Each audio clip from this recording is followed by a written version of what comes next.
tinitingnan na baka ma-issuehan ay si at baka si ang unang mabibigyan ng warrant is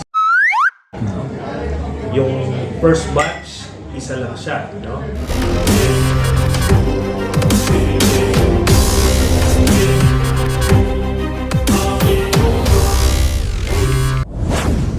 Kung privy doon sa ongoing investigation. So ito rin, sila rin yung mga nagbibigay ng impormasyon sa amin na nung mga panahon na sinasabi ng Duterte officials na madidismiss yung kaso, wala raw ebidensya, pero sinasabi namin na magsisimula yung preliminary examination at magsisimula yung investigation at yung pagpasok at paglabas ng ICC investigating team dito sa Pilipinas. So lahat po ng naipasa namin na impormasyon sa publiko ay accurate naman, no? Kaya ito nga, pag sinasabi namin na na-issuehan ng summons itong mga PNP personnel at may months or weeks for that matter, lalabas na yung warrant. Are you at liberty o may information kayo kung sino-sino yung mabibigyan ng warrant? Base sa aming impormasyon, ang unang mabibigyan ng warrant is si Duterte. No?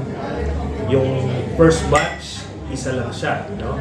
Yung second batch, ang tinitingnan na baka ma-issuehan ay si Bato de la Rosa, Bongo, at baka si Vice President Sara Duterte. Ito ay kaugnay dun sa kanyang involvement dun sa EJ case when she was mayor of Davao City. Kasi maaaring sinimulan ni Duterte yung extrajudicial killings when he was mayor, pero nung nag-mayor si Sara Duterte ay nagbigay siya ng bagong direktiba ayon sa salaysay ni Arturo Las Cañas na ito na yung tokhang version ng EJ case.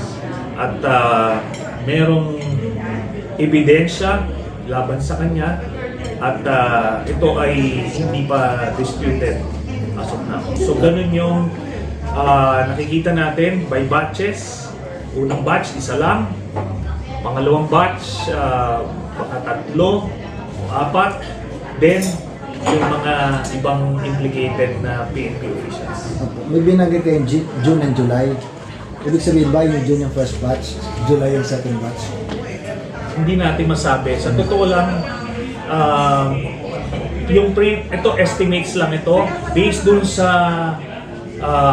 historical records ng pag-issue ng warrant ng pre-trial chamber. So yung pre-trial chamber, as early as 30 days from the application of the warrant, naglalabas na sila ng warrant. So you will count from there. Si President BBM may several pronouncements na hindi makikipag-ugnayan ng gobyerno. And I think Justice Secretary Remulla binantaan pa yung mga taga-gobyernong makikipag-participate dun sa ICC investigation. Anong epekto nito dun sa kaso kung meron? Ako naniniwala na si President Marcos ay magbabase ng kanyang desisyon doon sa mga prevalent circumstances. Kaya nga palagi ko sinasabi, he will say what he needs to say, but in the end, he will do what he needs to do. No? At through the past several months, nakita natin, noong una nga, sinabi niya, kinukonsidera na pumasok muli sa ICC ang Pilipinas. At ano yun? So, iba yun dun sa eventually sinasabi. Pero in light of the political developments now, I think, maaring magbago pa ang isip ni President Marcos. Depende sa circumstances, pag lumabas na yung warrant na yan. Itong kasong ito was written in bloodshed. Pag ba inaresto ito, magkakaroon din ng bloodshed? Not necessarily, no? Kasi ano nga yan, ano? Depende yan kung gagawin yung pag-aresto, let's say sa Davao, or kung magpaparikada sila doon, maraming scenarios. Pero ako naniniwala na pag lumabas yung warrant of arrest, padadaanin ito ng ICC sa Interpol. At ang Interpol, meron tayong obligasyon. Kasi international agreement yan, kailangan natin i-honor yan. At kamakailan lang, humingi tayo ng tulong sa Interpol para kay Tevez. So, ganun yun mag-reciprocate ka. So, naniniwala tayo, pag nilabas yan at in-issue through the Interpol, magpa-file yan sila ng petition for TRO sa Korte Suprema para magkaroon sila ng oras dyan. Pero, ano lang yan, it's just a matter of time. Eventually,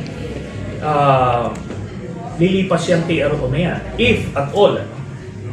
At ang mga scenarios available kay Duterte ay either lalabas siya ng bansa, tatakas siya, kagaya ng ginawa ni Tevez, or magtatago siya, kagaya ng ginawa ni Kibuloy. No? Pwede siya magtapang-tapangan at magbarikada siya sa Davao, pero idadamay pa niya yung mga taga-Davao pagka gano'n. Kung sa kanya, magpakalalaki siya, nag-utos siya ng pagpatay At saksing buhay yung buong Pilipinas doon sa pag-utos niya na yun. Pinagmamalaki niya yun. E di, kailangan lalaki niyang tanggapin itong consequences ng kanyang actions. Sino po kaya ang nakikita niya sa first, second batches na ito na voluntary susuko pag nagkaroon ng warrant of arrest sa ICC? Wala akong nakikita susuko dyan. Palagay ko gagawa ng paraan yung mga yan. At kaya nga related ito dun sa ongoing destabilization plots na nangyayari, na ilan yung mga attempts na pagpatalsik kay President Marcos. At sa totoo lang, itong ongoing hearing ni Bato de la Rosa, this is part of the ouster plot. No? Naghahanap sila ng mga kadahilanan para i-ignite, i-agitate yung taong bayan, and hopefully makasungkit sila ng mga aktibong general o mga opisyal ng armed forces para matuloy yung kanilang power grab. Seryoso po yung power grab? Opo. No? Ilang beses niya, last year, diba, na-confirm na nga yan ni AP Chief of Staff General Browner, at tuloy-tuloy yan. By our latest count, at least 4 na beses na nag-a-attempt magpatalsik itong Duterte camp. Bakit po nag-fail? Dahil hindi sumasama yung mga opisyal ng armed forces. No? Merong nagre-recruit, pero so far hindi pa sila nakakakuha. No? Meron mga nakakakuha sila na ilang aktibo na PNP officials, mga Davao Group, pero so far sa AFP wala pa. Pero mahirap magkumpiyansa sa ganyan dahil based on our own experience, mabilis yan. Kaya mga issues na pwedeng mag-agitate ng sandatahang lakas at ang bayan, and hopefully magkaroon sila ng kanilang version ng people power, coup d'etat, withdrawal of support, at kung ano man. Sir, ang narrative is dinoble ni Duterte ang sweldo ng pulis at ng sundalo during his term. Does it mean or that equate to his popularity among the ranks?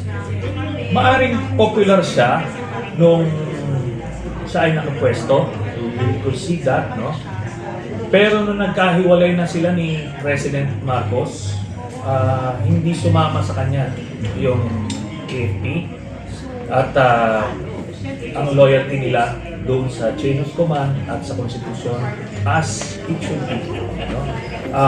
Tayo, namumuso tayo constantly sa armed forces, wala silang reason na nakikita para patalsikin si President Marcos besides pro-China si Duterte at alam nila lahat yan. Factor po yung China sa ginagawa nila. Yes, for sure.